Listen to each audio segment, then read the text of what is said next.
Hi friends, 11th ஹிஸ்ட்ரிக்கான book back answers பார்த்துக்கலாம்.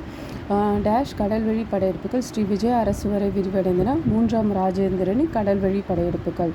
Dash படுகையில் இருந்த சோழ அரசின் மையப்பகுதி சோழ மண்டலம் எனப்படுகிறது. காவிரி படுகையில் இருந்த சோழ அரசின் மையப்பகுதி சோழ மண்டலம் எனப்படுகிறது. 1ஆம் ராஜராஜனும் 1ஆம் ராஜேந்திரனும் இணைந்து 2 ஆண்டுகள் சோழ அரசை ஆட்சி செய்தார்கள். ஒரு களத்துக்கு 28 கிலோகிராம் என்பது சமம்.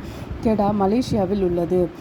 1ஆம் ராஜேந்திரனின் ஆட்சியில் மாமல்லபுரம் மாநகரம் என்று அழைக்கப்பட்ட ஒரு குருவால் நிர்வகிக்கப்பட்டது. படை முகாம் அப்படின்னா படை வீடு. புறக்காவல் படைகள் நிலைப்படை, தலைவர் படை முதலி, படை தளபதி தண்டநாயகம். டேஷில் பெற்ற வெற்றி நினைவாக 1ஆம் ராஜேந்திரன் கங்கை கொண்ட சோழபுரத்தை கட்டினார் அப்படின்னா வட இந்தியாவில் பெற்ற வெற்றி நினைவாக தான் கங்கை கொண்ட சோழபுரத்தை ராஜேந்திரன் கட்டினார். டேஷ் பாண்டியர்களின் முதல் தலைநகரமாகும். கொர்க்கை பாண்டியர்களின் முதல் தலைநகரமாகும். 800ஐ சேர்ந்த மானூர் கல்வெட்டு கிராம நிர்வாகம் குறித்த செய்திகளை தருகின்றது. வறட்சி பகுதியான ராமநாதபுரத்தில் பாண்டிய அரசர்கள் டேஷை கட்டினார்கள். ஏரிகளை கட்டினார்கள். தேங்க்யூ.